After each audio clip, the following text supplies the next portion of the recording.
All right, today we're going to go over the log press. Now, there's a lot that goes in log press. So we break it down into parts to make it a little bit easy and more manageable. And we're going to drill these parts until they become a little bit more second nature, and you can just focus on lifting the weights.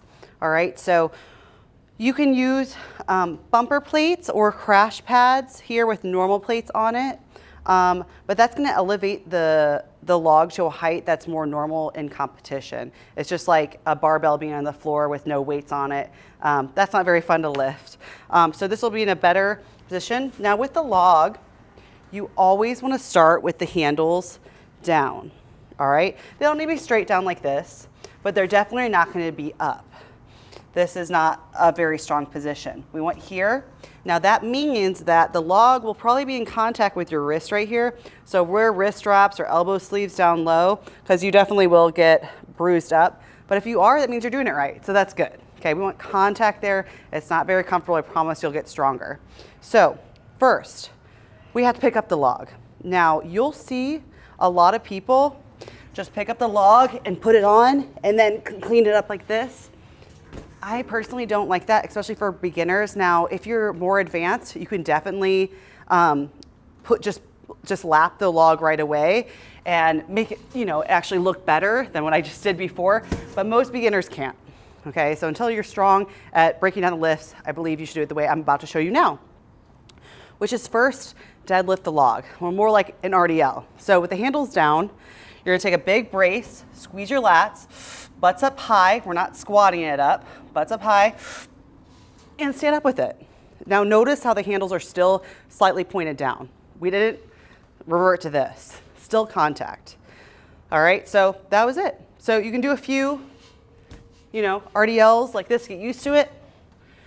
From there, we're gonna lap it, okay? So we're gonna come down. Now my elbows stay high and I'm pinning this high on my chest. All right, I don't want to see shoulders forward like this. A lot of people will do this because I think it's securing the weight. We're pulling back like so, okay? So you can break that down again. Handles are down, deadlift, and I can take a breath up here, or I can take a breath down here and pull it in, okay? Because when I clean it, it's gonna be, but you notice that I was pulling the weight into me, so as I went, the log went too, and at the top, I just did a flip. All right?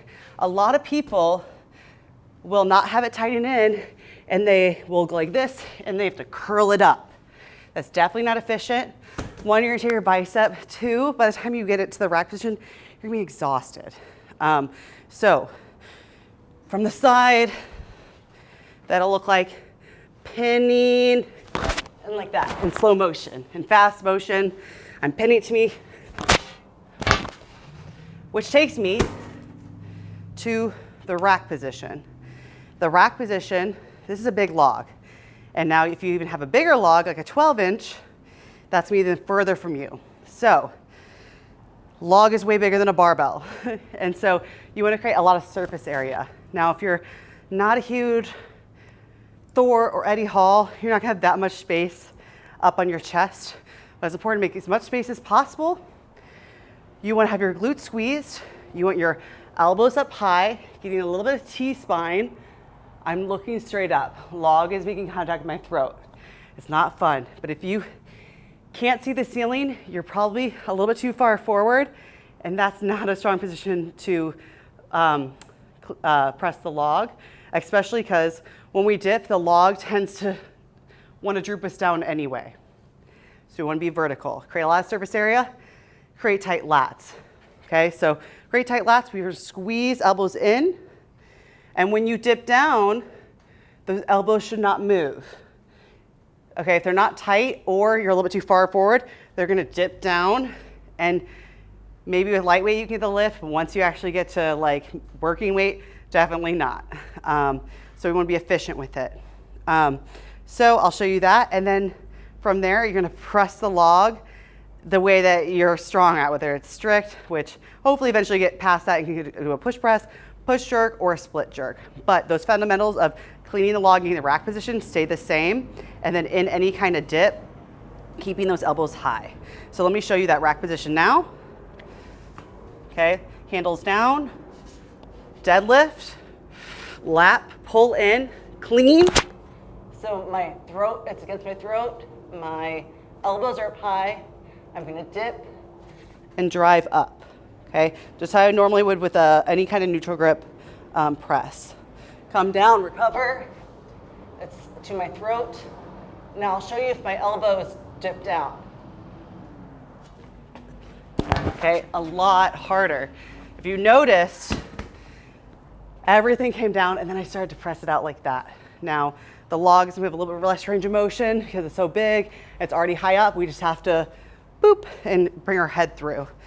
So that is super important. Now, for my warm-ups, I like to break this down a lot and do a few RDLs, do a few laps, do a few cleans.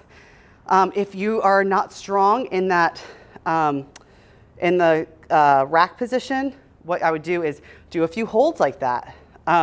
Also, if your elbows drop, doing pause dips. So we're here, we're gonna pause and then up. But in that pause, we're not letting anything drop like that. So that's a really quick rundown of the log. This is how I want you to do it if you are just starting out. Either way, I want us to have tall chest, good core. What I see most beginners do, and it's better to show you this from the side, is they crouch over the log like this. It's much better to have a strong core and pull it in like so. So if I say your shoulders are over, that means like this. Pull them back and pin that to your chest. So yeah, that is the log broken down. Have fun.